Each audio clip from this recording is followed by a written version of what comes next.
School is total bullshit. You ever look around and see these young millionaires driving supercars, flying private, pulling up to these mansions, eating the nicest dinners? Well, it probably wasn't anything to do with school. They know something we don't, and we're gonna break that down in this video. So first, we need to understand how to become financially free. Money is relatively simple. The only reason that you don't have any is because you don't understand transactions. Transactions is literally moving money from one account into your account. There are many, many ways to do this. Imagine out there's a giant pool of money. Try to come up with a number. Billions, millions, 100,000, 500,000. There's an ideal pool of your money specifically for you. It literally was printed for you. Now, this can be in an institution. It can be in 1,000 people's pockets. Maybe it's $10 in 1,000 people's different pockets. It could be equity in a company or something. Just visualize the money, visualize it and focus your attention on it. And that is step one. You're going to now have your radar set. Your navigation system is set on this pool of money. Now, there are tons of ways that you can communicate to the people that have your money to give it to you. But the first thing you have to do is conceptualize it. If it's in your head, it's good. It seems relatively simple, and that's because it kind of is. All right, let's break it down. You have sales, digital marketing, e-commerce store, investing in real estate or stocks, building an online web presence, and freelancing or consulting. Let's get into sales. Sales is relatively simple. All you have to do is find a sales job. You can be a car salesman, you can sell solar, you can sell roofs, you can sell just about anything. There's a lot of things that are out there that just need one person to go and communicate to a large batch of people their product, and just find the one person in that large batch of people that is willing to pay. It's a super simple concept, not much to it, and it's a fundamental of life. Now, of course, there's ways to improve the sales skill. So instead of talking to 1,000 people, you talk to 500 and you're able to generate interest, solve people's problems, but that's all in solving the skill. The pros here are it's relatively easy to start. You can start from zero, you can start from nothing. This is a great skill when you're just starting on your journey. The cons are, yes, you can become a millionaire, but if you have billionaire aspirations, you do need to start your own company and build a large enterprise in order to get to that next level. Digital marketing. Now, this is taking the online world and being able to advertise to a huge batch of people. So you find a company that's selling a product and you take their offer, craft it in a way that's compelling to a large audience, and then make sure that it's converting and performing well according to their metrics. This is it's a little bit more complicated than just sales, because there's a lot of factors that go into it. You need a good offer, you need a good nurture system, you need a good conversion metric. Like, you need to be able to get your product in front of a large group of people and take them from point A to point Z, which is buying. And if you don't understand how to close somebody through a sales process, you're likely going to have difficulty figuring out how to close somebody marketing if you're just starting from scratch. The pros here are, this is a high leverage activity. This is something that can send you, this is like a awesome first business to start. That's why this was my first business that I started, digital marketing. There's infinite upside potential with very little downside. The cons are you have to juggle a lot of things at once. There's a lot of moving pieces, from managing your media buyers to finding new clients to delivering a valuable service. Your time is very finite and you need to be intentional with it. E-commerce. This is a great option if you have like a passion for a product, or you've always kind of thought about products. I personally have never delved into this avenue and made it work, so I'm not the expert by any means. However, there are tons of people that have made e-commerce work at a very early age, and it's an extremely popular business model, and it still works to this day. The pros are you get selling experience, you get marketing experience, you get website development experience, you get a full business owner package in an e-commerce store. So it's pretty legit. The pros are going to be, this is remote, online. You can do it from basically anywhere in the world. You can scale it up. There's infinite upside potential. It's kind of hard to start, but it's a great business model. The cons are going to be, there is a startup cost. If you don't have about $2,000 to $5,000 to spend you won't be able to advertise your product effectively. And as well, you're juggling all the moving cogs in this, so you need to be able to be diligent with that. Stock trading. Now, stock trading is a great way to basically just sit, press a button, print money. It's that simple. If you understand charts and news and markets and you see how it can all move, you're gonna be able to make it in stock trading, and that's with crypto, stocks, whatever. The cons here are that you do need some startup capital. I would recommend nobody even touch the stock market with anything less than 10,000, because then you're just doing $10 gains a day when you could be doing $100 gains a day. And it's also an intermediate entrepreneur skill. So you do need an understanding of business and why things are fluctuating and moving in order to really be able to profit off the stock market. The pros are that it's, again, remote. You can do it anywhere. Freelancing or consulting. Perhaps you like actually just working with your hands, mowing lawns, doing something out there. You can be a freelancer. You can go and just ask people for money for a service, a physical service that you yourself deliver. This has its pros. The pros are that if you're already good at something, you might as well just sell it to people, because it's the fastest way to money. The cons are your time is going to be constrained, so you're no longer able to leverage your time in order to craft more valuable things in your business. If you're stuck all day mowing or delivering or doing whatever, that's what you're doing. That's the service you're delivering. That's where your time is. So you're going to be paid for that instead of paid for building the systems that profit and solving the higher level problems in business. And building an online presence. This is a very attractive avenue for a lot of people, because it means becoming a social media influencer, becoming a celebrity, and becoming a star, just like you see on TV.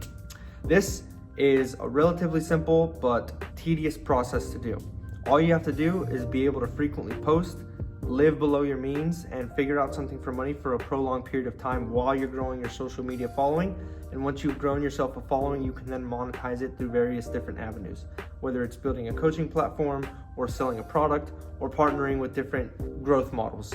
The pros here are, when you're doing content, you're literally getting paid to do what you love to do. The cons are, you're getting paid to do what you love to do. So it could be a drawback when you have to go do something that you enjoyed and it's work, and it's no longer you're just gonna go do it just cause. You actually have to go do it to get paid. So those are the various different types of transactions. One of them should resonate within your soul. You should have this kind of gut instinct, almost nameless feeling where it's oh, that's I can see myself doing that. That aligns with my personality. I would say choose that one, commit to it, stick to it, and just make it work. Go deep dive into the whole skill. There's tons of videos online on how to actually make it good and make it work. 3, social pressure and fitting in. This is important, so listen up. As an animal, we have been conditioned to thrive within packs. That's how we survived in the wild. We have way better odds when we band together in the wilderness of surviving rather than just being on your own. You have somebody to make shelter, food, gather water, do all that stuff. It's how we have survived as a species. So therefore, our opinion of other people, we hold it very, very highly because we want to be able to fit into the tribe. It's literally live or die whether we fit in. Nowadays, obviously society has become a little bit more comfortable. It's not a live or die, but we still have that intrinsic belief system within our head. So that's why internally, you probably know what you need to do. You probably already know the answers of what you actually have to do. You're just afraid to act on it because you're afraid of what other people will think. If you're not very good at it at first and you're not actually making it succeed, you're just going to look silly. And nobody actually really cares. Nobody actually puts that much energy or thought into what you're doing. It's just, oh wow, he's doing it. And you might get roasted here and there, but it's just one of those things you have to shrug off. Society will recognize traditional education as the right thing because it's been proven in the hundreds of millions, if not billions at this point. We've all gone to school. We've all done the traditional education system. We've all had, the adults have gotten the college degrees, right? And got their homes and their mortgage and their car loans and their fixed, comfortable income, living the suburban dream. However, entrepreneurship has only been proven within the millions. There's only about 5 or 7 million millionaires in the world. and about 3 or 4,000 billionaires in the world. So it hasn't been proven as much as traditional education has been proven. However, it's still a surefire way to live the life that you want to live. I guarantee you that, because it's a matter of putting in the work. You have to ask yourself, what is the life that I want to live? Do I want to be in a suburban household with a mediocre life and comfortable and things are cool and it's kind of like on TV with no real purpose or no real like self-actualization? Or do I want to see how cool life can get, travel the world, live the most lavish and extravagant experiences, and have that deep analytical talk with yourself and really instill the values and pursue where you want to go with it? So time and money correlation. This is a big one. This is for sure a big one. The problem with salaries is that you are getting paid for your time. You've put a cap on your time. You've put a ceiling on how much money you can make, because time is the only asset that we actually have that's worth anything. Time is the only thing that's finite. There's trillions and trillions of dollars, and we can just print more at any time. Anything you can imagine, we could probably just make more of. What we can't make more of is time. We have a set time on this earth, and that's all we get. There's no more. Could be less, but there's definitely no more. So if you understand that your time is literally as valuable as you say, you can just say your hour is worth $10,000 and go find the way to make your hour worth $10,000. Transmute your time into the energy that is the value that you perceive for yourself. So the first thing you need to do as fast as humanly possible is free up your time. Quit your day job, pursue entrepreneurship, find these high-level skills that are bringing you in massive amounts of money. Now let's talk about taxes. School never taught you about taxes. Why the fuck haven't they taught us about taxes? How do we do our taxes? Few different ways. If you're a W-2, this is the boring way. Your taxes basically get already taken off. Most of the time you're good. As long as you hire, I purposely have never done a W-2 so myself. So I've always hired somebody to just take care of it and give me my refund, and they charge me with their fee or whatever. Easiest way, right? You just go to TurboTax and or not TurboTax, but whatever, just your local tax professional, and have them do it. But if you've chosen the life of self-freedom, then you're a 1099, you're getting paid through an LLC, things get fun. Because you can write stuff off and you can pick how much you actually want to make per the year. Now, of course, this is not financial advice by any means. I am not legally obligated for your own tax, whatever plan that you have. I'm just gonna talk kind of about how I do it. So, in the year, say we make $100,000, nice flat number, and $100,000, there's 20% income tax. You're gonna be paying 20K of that. If you shave that down to about $40,000 or even $60,000, you're no longer paying 20K to the government. You're paying somewhere between $2,000 and $7,000. How do we do this? Well, a simple thing called write-offs. You can write off your expenses so long as they pertain to your business. And most of the time, they really do. There's tons of things you can write off and tons of tax breaks that you get during your business, because it's literally things you need to pay for in order to push your business forward. Personally, I write off gas, I write off vehicle expenses, I write off office supplies, I write off internet that I use for my work and business. Anything that has to do with the transactions, there's a way to write it off. So you can pick and choose how much you want to pay in taxes. You need to be mindful of this, because if you write everything off and say that you don't make anything, well, that's fine. But when a lender looks at your credit history and your yearly income history, they're going to see, okay, this guy doesn't make any money in a year. Giving him a loan is a bad idea. So if you don't plan on getting a loan in the future, if real estate doesn't interest you, if you don't need a business loan for anything, this is typically fine. But before you go gung-ho and start writing everything off like I did, just keep that in mind. Okay, lastly, let's be careful who we take advice from. You need to look at who's telling you things, and you need to understand, do I want their desired outcome?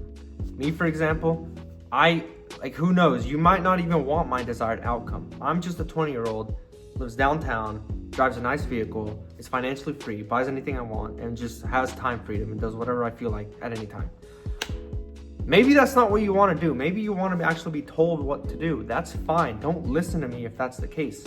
Also, there are people doing it way better than me that could give you better advice, honestly. So you need to pick and choose where the advice is coming from. Now, with that being said, most of the time, the teachers in school giving us advice and life lessons and teaching us stuff, we probably don't want to be where they're at necessarily. Most of the time, it's not really, you know what I mean? Like, just gonna be harsh here. It's not a good life. Like, being a teacher most of the time is pretty mid. It's pretty weak, right? Like, most of the time, you're just fucking soft. I personally look for the people driving the sports car, absolutely ripped in shape, traveling the world, doing the most amazing things ever that kind of emulate the life I want to live. And I'm like, okay, they're saying something. Well, let me listen to what they're saying. They must be doing something right? And I take that and I study it and I analyze it from different perspectives, and then I implement it if I perceive value there. So be careful who you take advice from at the end of the day, because it's very, very important. Closing thoughts. Here's the deal. The educational system, it wasn't meant to make you rich. Honestly, it was designed by Jews who want, oh God, I'm not gonna go there actually. That's a video for another time, because that's a rabbit hole. It was designed by people that want to harness your energy. They want you to be a consumer. They want you in millions to be a consumer. The good thing is you have free will. You don't have to be a consumer. You can literally just decide, I'm not gonna do that. You know, I'm gonna go do my own thing, and that's cool. Nobody's gonna stop you. Really, nobody's gonna stop you. Not really many people are gonna hate on it. People who do hate on it and you perceive value in them, you need to stop perceiving value in them, because they're weirdos, okay? People that hate on you, I don't even have haters, so I'm sad, kind of, because I don't have haters. I'm not even doing enough to have haters. One day I'll have a hater and I'll be happy and I'll tell you guys about it. It'll be like, yay, I have a hater. Yo, this guy was talking shit. But right now, everybody I know is pretty cool with me. But I know that a lot of people have started their financial journey and they have people that talk down on them and kind of get in their head. You just can't put value to what they're saying, because ultimately, it has nothing to do with you. It's basically, they see you acting, and then because you're acting in a certain way and they are not acting in that same way, they feel bad about themselves, but their ego is blocking them from self-analyzing their own behavior. So then they project it on you. They're like, okay, I'm lazy and I don't want to do this, so and this guy's doing it, so fuck this guy. And then they're gonna come up with some excuse and sell themselves.